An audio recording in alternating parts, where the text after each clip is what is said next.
नमस्कार, मैं हूं आपके साथ राखी लांबा और आप देख रहे हैं डिटेल न्यूज इंडिया। स्वागत है आपका इस खास बुलेटिन में आज सबसे पहले बात होगी सबसे बड़ी खबर की। पश्चिम बंगाल में एक नया इतिहास रचा गया। भारी जन समर्थन के साथ शुभेंदु अधिकारी ने मुख्यमंत्री पद की शपथ ली और डबल इंजन की सरकार का सपना साकार हुआ और बंगाल को नया भविष्य भी मिला है। वहीं दूसरी खबर में इसी समारोह की एक भावुक तस्वीर आपको दिखाएंगे।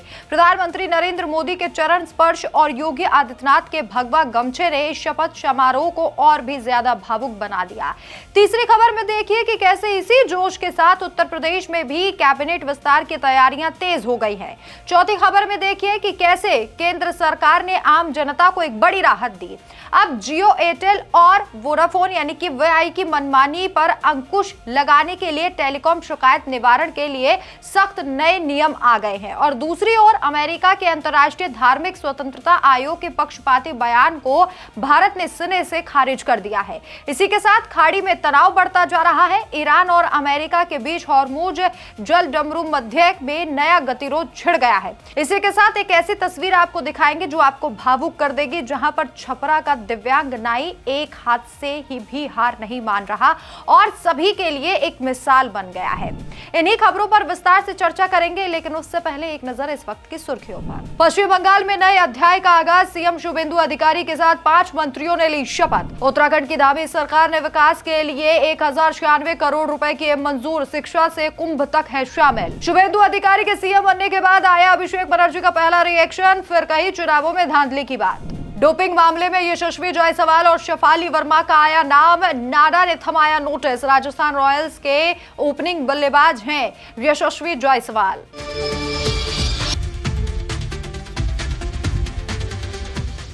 चलिए रुक करते हैं पहली बड़ी खबर का। पश्चिम बंगाल विधानसभा चुनाव में भारी जीत के बाद शनिवार यानी 9 मई को बीजेपी ने शपथ ग्रहण समारोह आयोजित किया। इस शपथ ग्रहण समारोह में शुभेंदु अधिकारी ने मुख्यमंत्री पद की शपथ ली। उनके साथ 5 अन्य नेताओं ने भी मंत्री पद की शपथ ग्रहण की। शुभेंदु अधिकारी के बाद दिलीप घोष, अग्निमित्रा पॉल, अशोक कीर्तनाई, खुदीराम डुडू और निशीथ प्रमाणिक ने शपथ ली है। इस मंत्रिमंडल में ब्राह्मण, महिला, मतुआ और आदिवासी समुदाय का प्रतिनिधित्व देखने को मिला। शुभेंदु अधिकारी पूर्व में टीएमसी नेता थे और ममता बनर्जी के करीबी भी आने जाते हैं। बाद में वो बीजेपी में शामिल हुए और उसके बाद 2 बार वो ममता के किले को ढहा चुके हैं। दिलीप घोष बीजेपी के कद्दावर नेता और पूर्व अध्यक्ष रह चुके हैं। अग्निमित्रा पॉल महिला चेहरा के रूप में मानी जाती है। अशोक कार्तनीय मतुआ समुदाय से आते हैं, जबकि खुदीराम टुड्डू आदिवासी चेहरा है। निषिद्ध प्रमाणिक कूच बिहार से सांसद रह चुके हैं। ये शपथ ग्रहण समारोह पश्चिम बंगाल में बीजेपी के नए युग की शुरुआत माना जा रहा है। चलिए अब रुक करते हैं दूसरी बड़ी खबर का। इसी शपथ ग्रहण समारोह में एक ऐतिहासिक पल देखने को मिला। पश्चिम बंगाल की जनता के लंबे संघर्ष के बाद शुभेंदु अधिकारी ने मुख्यमंत्री पद की शपथ ली। आंखों में संकल्प और दिल में आभार के लिए शुभेंदु जब शपथ के बाद मंच पर आए तो पूरा माहौल भावुक हो उठा। प्रधानमंत्री नरेंद्र मोदी के चरण स्पर्श कर आशीर्वाद लेते हुए शुभेंदु की आंखें नम हो गई। पीएम मोदी ने उन्हें गले से लगाकर ढेर सारी शुभकामनाएं दी। ठीक उसी पल उत्तर प्रदेश के मुख्यमंत्री योगी आदित्यनाथ ने अपना भगवा गमछा उतारकर शुभेंदु को पहना दिया। ये साधारण सा गमछा नहीं बल्कि स्नेह, विश्वास और हिंदुत्व की एकता का प्रतीक बन गया। योगी का ये खास तोहफा देखकर हर किसी के मन में गर्व और उम्मीद जागी है। चलिए तीसरी खबर आपको बता देते हैं। पश्चिम बंगाल में शुभेंदु अधिकारी की मुख्यमंत्री पद की शपथ ग्रहण समारोह के भावुक पल के बाद लौटे उत्तर प्रदेश के मुख्यमंत्री योगी आदित्यनाथ अब अपने राज्य के काम में जुट गए हैं। शनिवार शाम को वो राज्यपाल आनंदीबेन पटेल से मुलाकात करने वाले हैं। इस मुलाकात में यूपी मंत्रिमंडल विस्तार पर अहम चर्चा होने की संभावना है। सूत्र बताते हैं कि इस विस्तार में 6 नए चेहरों को शामिल किया जा सकता है। पूजा पाल, मनोज पांडे, सुरेंद्र दिलेर, भूपेंद्र सिंह चौधरी, महेंद्र सिंह, कृष्ण पासवान समेत कई नामों पर विचार चल रहा है। कुछ मौजूदा मंत्रियों के विभागों में फेरबदल संभव है। यह विस्तार 2027 के विधानसभा चुनाव से पहले योगी सरकार का अंतिम और सबसे महत्वपूर्ण विस्तार माना जा रहा है। बंगाल में मिली जीत के उत्साह के बाद अब यूपी में भी कैबिनेट को तरोताजा कर पार्टी और सरकार दोनों को नई ऊर्जा प्रदान करने की रणनीति है। आधिकारिक घोषणा 12 मई के बाद किसी भी समय हो सकती है। और जहां एक तरफ बंगाल में आरएसएस और बीजेपी के जोर से सरकार बनी, वहीं कुछ लोग अपनी नीचता का परिचय दे रहे हैं। अमेरिकी अंतर्राष्ट्रीय धार्मिक स्वतंत्रता आयोग ने एक बार फिर भारत के आंतरिक मामलों में दखलंदाजी करते हुए अपनी नीच मानसिकता का परिचय दे दिया है। आयोग ने भारत को विशेष चिंता वाला देश घोषित करने और आरएसएस तथा रॉ पर प्रतिबंध लगाने की सिफारिश की। ये आयोग, जिसमें कई भारत विरोधी और पक्षपाती सदस्य हैं, लगातार भारत की संप्रभुता पर हमला बोल रहा है। आरएसएस जैसे राष्ट्रवादी संगठन और रॉ जैसी खुफिया एजेंसियों को निशाना बनाकर अमेरिका अपना द्वेष स्पष्ट कर रहा है। आयोग ने धर्मांतरण विरोधी कानूनों जैसे सीएए और यूसीसी की भी आलोचना की है, जबकि भारत में सभी धर्मों को समान सुरक्षा और सम्मान मिलता है। भारत सरकार ने इन रिपोर्टों को पहले भी दुर्भावपूर्ण और पक्षपातपूर्ण बताकर खारिज किया है। आगे बढ़ते हैं। वहीं हॉर्मुज जल डमरू मध्य में हालिया झड़प के बाद अमेरिका और ईरान के बीच तनाव फिर से अपने चरम पर पहुंच गया है।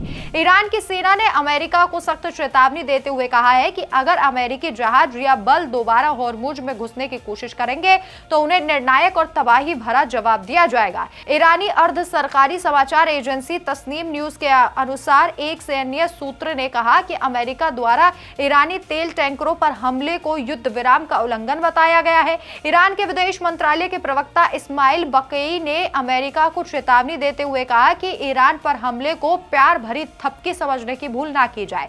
वहीं अमेरिकी राष्ट्रपति डोनाल्ड ट्रंप ने ईरान को सख्त संदेश दिया। उन्होंने तेहरान से जल्द डील करने की अपील की और चेतावनी दी कि अगर बात नहीं बनी तो वे प्रोजेक्ट फ्रीडम प्लस शुरू कर सकते हैं। ट्रंप ने कहा कि ये पुराने प्रोजेक्ट फ्रीडम से कहीं ज्यादा मजबूत और व्यापक होगा। दोनों देशों के बीच बढ़ता ये टकराव फारस की खाड़ी में तेल परिवहन और क्षेत्रीय सुरक्षा के लिए गंभीर चुनौती बन गया है। और अब बुलेटिन में आपके काम की खबर की बात करते हैं। केंद्र सरकार ने आम उपभोक्ताओं के हित में एक सराहनीय और मजबूत कदम उठाया है। अब जियो, एयरटेल और वीआई जैसी टेलीकॉम कंपनियों की मनमानी नहीं चलेगी। दूरसंचार विभाग यानी कि डॉट और TRAI यानी ट्राई ने टेलीकॉम उपभोक्ता शिकायत निवारण नियमों में बड़ा बदलाव करने के लिए प्रस्ताव जारी किया है, जिससे ग्राहकों की शिकायतों का निपटारा अब तेज, आसान और पारदर्शी तरीके से होगा। 2012 के पुराने नियम अब डिजिटल युग के अनुरूप नहीं रहे थे।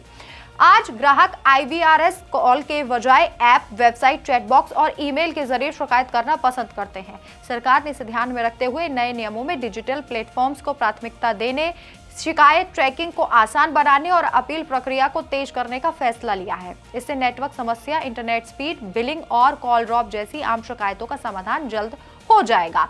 ये उपभोक्ताओं को सशक्त बनाएगा और कंपनी पर जवाबदेही बढ़ाएगा। जनता से इस बारे में सुझाव मांगे गए हैं। 5 जून 2026 अंतिम तारीख है। और वहीं सोशल मीडिया पर इन दिनों दिल को छू लेने वाला एक वीडियो तेजी से वायरल हो रहा है, जो हिम्मत और मेहनत की मिसाल पेश कर रहा है।